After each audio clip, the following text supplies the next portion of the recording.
वेंडरों के साथ बैठे थे, परसों भी बैठे थे, मेक इन इंडिया के सर्टिफिकेट के विषय को लेकर भी बैठे थे।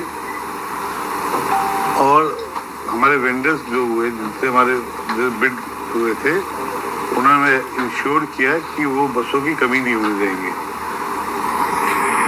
पुरानी बस डिपो से हटेगी तभी नई बस आएगी। चार्जिंग फैसिलिटीज़ के विषय थे, तो चार्जिंग भी जहाँ जहाँ बसों की हमारी जरूरत थी वो 80% पूरे हुए, अगले 3 दिन में पूरे हो जाएंगे। बसों की क्राइसिस बिल्कुल नहीं आएगी। विद इन 1 अप्रैल से हमारी लगभग 900 बसें चालू हो जाएंगी और हर वीक वो बस बढ़ती जाएंगी डिमांड के हिसाब से।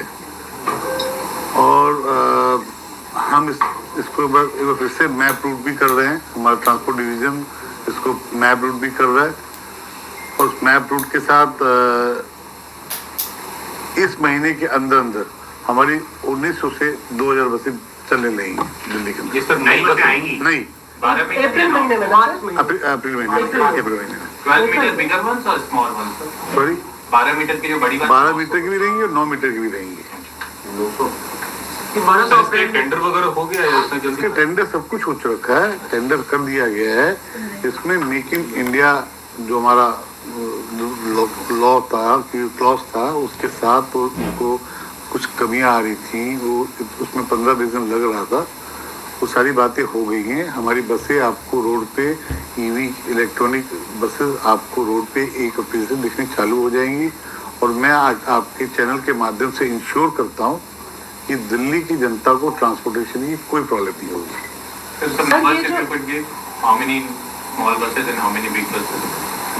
See, I can tell you in the evening.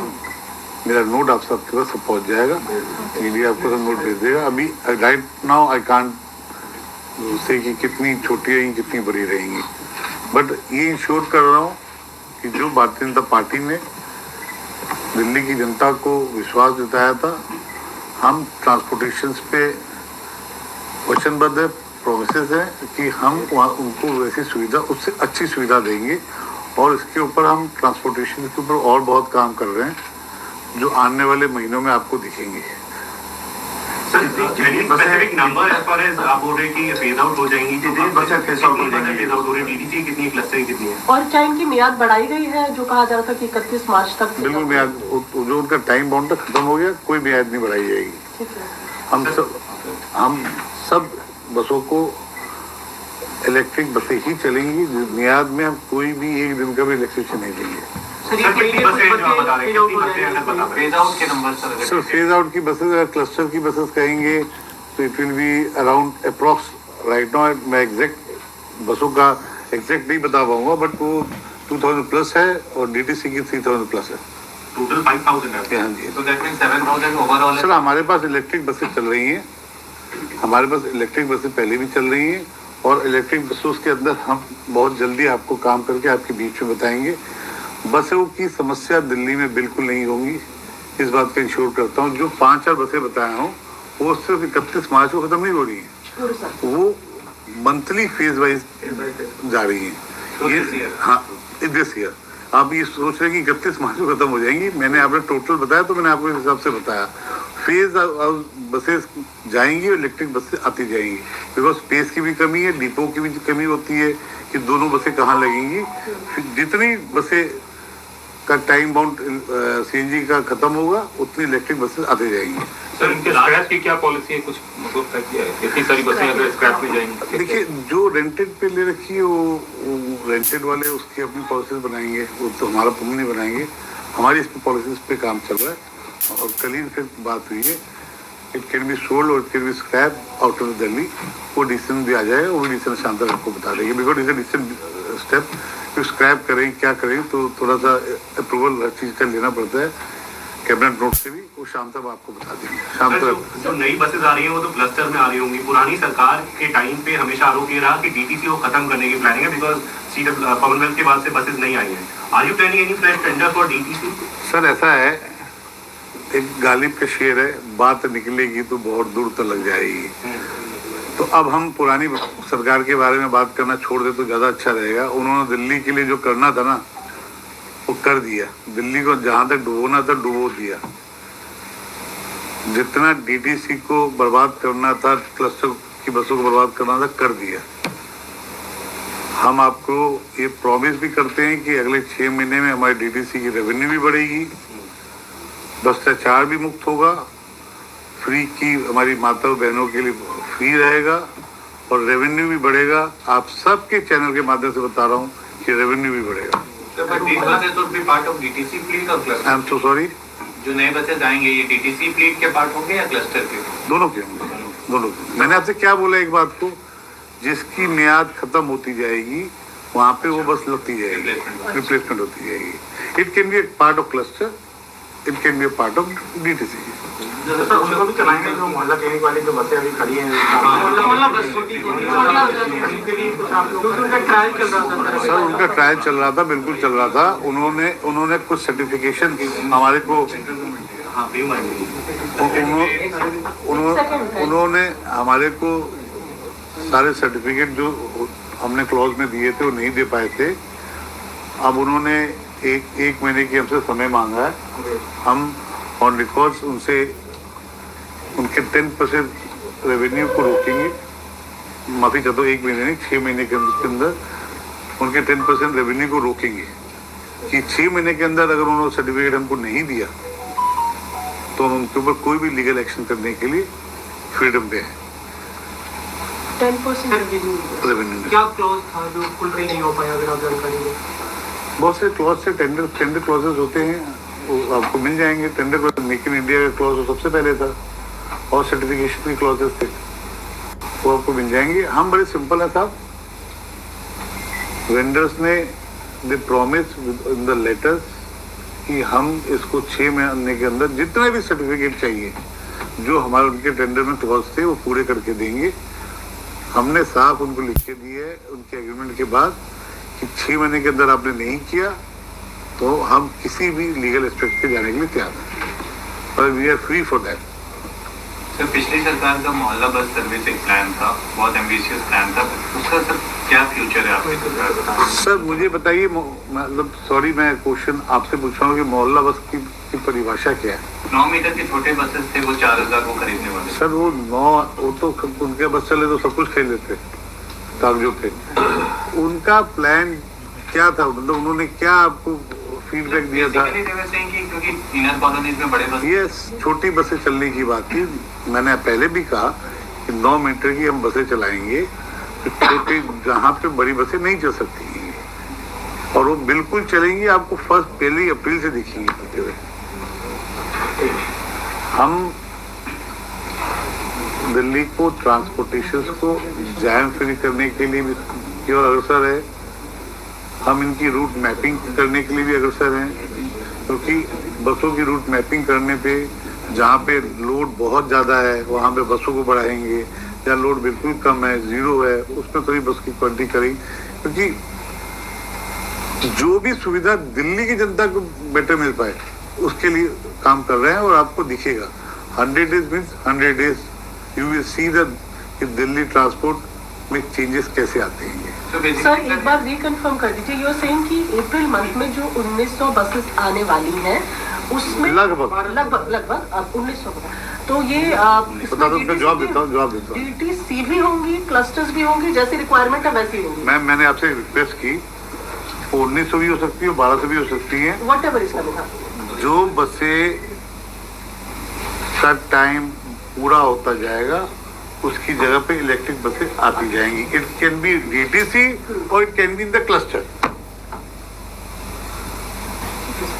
Transport कराओगे सर ना? वो जो डीटीसी का लॉस है उसको लेकर क्या रोकना है आपका? क्योंकि बहुत बड़ा लॉस है जो फ्री बस के चक्कर में मिल रहा है, तो कैसे उसको? सर डीटीसी का लॉस बिल्कुल नहीं होना चाहिए था।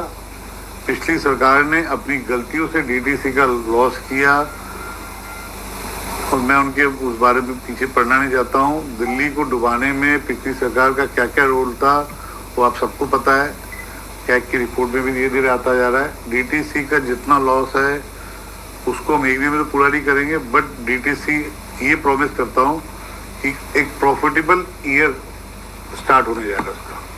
वो आपके सामने देखिएगा। पर कैसे, क्योंकि बस तो फ्री राइड अभी दे रहे हैं, हम दे रहे हैं, बिल्कुल दे देंगे। नया क्या है कि जिससे आप लॉस को हम भ्रष्ट मुक्त फ्री बस राइड दे रहे हैं। पहली चीज, हमारे पास रेवेन्यू के बहुत सारे प्लान है, रेवेन्यू जनरेट कर रहे हैं हम रेवेन्यू जनरेट कर रहे हैं। हम अच्छे बस स्टैंड बनाएंगे, जैसे कंपनीज के लिए हमने किया है। हम साइटों को ओपन कर रहे हैं, बहुत सी चीज़ें अभी जल्दी, टू अर्ली टू से बिकॉज, क्योंकि हमारे प्लान में है। और ये प्रॉमिस करते हैं कि आपको इस अगले फाइनेंशियल में मैं भी यहीं रहूँगा, आप भी यहीं रहोगे। आप कहोगे कि डॉक्टर पंकज आपने जो कहा था, डीटीसी प्रॉफिटेबल कंपनी बनके दिखेगी, 100% दिखेगी। कोई भी एक्सक्यूज, जितनी भी चोरियां खामियां पाई जाएंगी उसको नहीं बख्शा जाएगा। मैं आपके ऑन रिकॉर्ड टीवी पे कह रहा हूँ। और उसकी जो भी इन्वॉल्वमेंट दिखेगी उसको, उसके ऊपर उचित कार्रवाई होगी, रिकवरी होगी। Health related sir, Ayushman Bharat sir, yes बोलिए sir by when will we see कि वो 10 तारीख को हम एमओयू साइन कर लेंगे, 10 अप्रैल को, और 5 तारीख को भी में लागू कर लेंगे। और जो हम 5 तारीख को 5 अप्रैल 5 अपने 10 को एमओयू हो ना, 10 को एमओयू करेंगे। और 10 के एमओयू के बाद आपको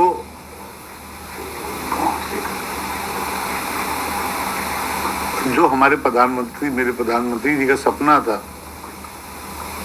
कि दिल्ली की जनता को अच्छी सुविधा मिले हेल्थ सेक्टर में, वो हम 10 अप्रैल को जब एमओयू साइन होगा उसके बाद 1 लाख लोग को 1 महीने के अंदर उसके में इनरोल करेंगे और वो सुविधा चालू कर देंगे। और साथ साथ हमारे पायलट प्रोजेक्ट भी चल रहे हैं, जैसे डे केयरिंग और शादाली जो नाम लिया गया है।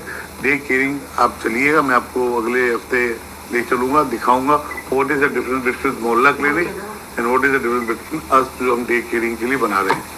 5 तारीख को क्या होगा? 5 तारीख 5 को सर एक हमारी सेंट्रल गवर्नमेंट के साथ मीटिंग है, वो मुझे नहीं बताना चाहिए। 5 तारीख को हमारी सेंट्रल गवर्नमेंट के साथ मीटिंग थी। तो क्या होता है ना, स्लिप ऑफ टंग। 10 अप्रैल को साइन, उसके बाद ही लागू होगा ना वो तो। तो ये सीएजी रिपोर्ट में भी हमने देखा मोहल्ला क्लिनिक्स के ऊपर काफी सारे नंबर्स आए, फिगर्स आए, जिसके बाद आपने कहा कि एक्शन लेंगे। तो अभी उसका स्टेटस क्या है? मैम एक्शन तब हम लेना चालू करेंगे, हमारे सारा डाटा बन चुका है। 159 ऐसे मोहल्ला क्लिनिक है जिसे आप खुद सर्च कर सकती हैं। मतलब मुझे आपको बताना पड़ेगा कि मोहल्ला क्लिनिक कैसे रन कर रहे हैं तो शायद गलत होगा। आप सब लोग दिल्ली के सिटीजन हो, आप सबको पता है कि मोहल्ला क्लिनिक किसे होते हैं। ये जो किराए पे मोहल्ला क्लिनिक चल रहे हैं, एक विधानसभा के अंदर 7-7 मोहल्ला क्लिनिक नाम के, उसका क्या हो रहा है? बगल का फ्लैट है 5,000 रुपये का, मोहल्ला क्लिनिक का किराए पे आते ही 25,000 का हो जाता है। उसके बाद 10,000 रुपये का बिजली का बिल हो जाता है, 35,000 रुपये की लाइबिलिटी हो जाती है। कि हमारे पास लैंड है, हम अपने लैंड पे काम करेंगे। और प्राइमरी ट्रीटमेंट देना सबसे इम्पोर्टेंट काम होता है। एक पेशेंट आता है, बीमार होके आता है, मैं डॉक्टर हूँ, मैं उस भाषा में बात कर रहा हूँ। एक पेशेंट आया, बीमार होके आया, फीवरिश है, एटलीस्ट उसके 4 टेस्ट करने जरूरी होते हैं। हमें वो टेस्ट कर लें, वो इसका इन्फेक्शन नहीं फैला हुआ, कुछ नहीं फैला हुआ, ये सब चीज़ें क्लियर हो जाए, आपको दिखेगा। आपको दिल्ली हेल्थ सर्विसेज के अंदर इतना कहूँगा कि मूल चूल परिवर्तन इसे कहते हैं, वो दिखेगा। अपनी डेटा भी बताइए। माई डेडलाइन इज, आपको पायलट प्रोजेक्ट जो हमारा है उसको हम आपको दिखाएंगे 15 दिन के अंदर। So these rented ones would be shut. This is not a right time to say this thing, but मोहल्ला क्लिनिक की बहुत सी जगह बंद करेंगे। रेंटेड नहीं, जो नहीं चल रहे उनको ही बंद करेंगे। 160 बताया ना, 159 आपने कोई रेट 159 अप्रॉक्स ये वो है जो किराए पे चल रहे हैं। किराए पे चल रहा है। 159 या 160 हो सकता है। And so this is not question, basically मुझे टेक्निकलिटीज जाननी थी सर। अभी जो बजट आएगा तो उसमें क्या सेपरेट हेड सैंक्शन करेंगे जो दिल्ली 5 लाख रुपया देगा आयुष्मान भारत में? तो ये तो पहले से अनाउंसमेंट हमारा, जो आयुष्मान योजना जो सेंट्रल गवर्नमेंट 5 लाख देता है, दिल्ली गवर्नमेंट में टॉप ऑफ 5 लाख करेगा। तो उसके लिए क्या सेपरेट बजट है? हाँ जी, हाँ जी, हाँ जी, यस बजट जो अभी यस। और इस बजट में ये तो हमारा अनाउंसमेंट है, ये तो हम कर ही रहे हैं जी। आयुष्मान योजना हमारा ड्रीम प्रोजेक्ट है और दिल्ली की हर जनता तक उसका लाभ मिले, इस पे हम काम कर रहे हैं।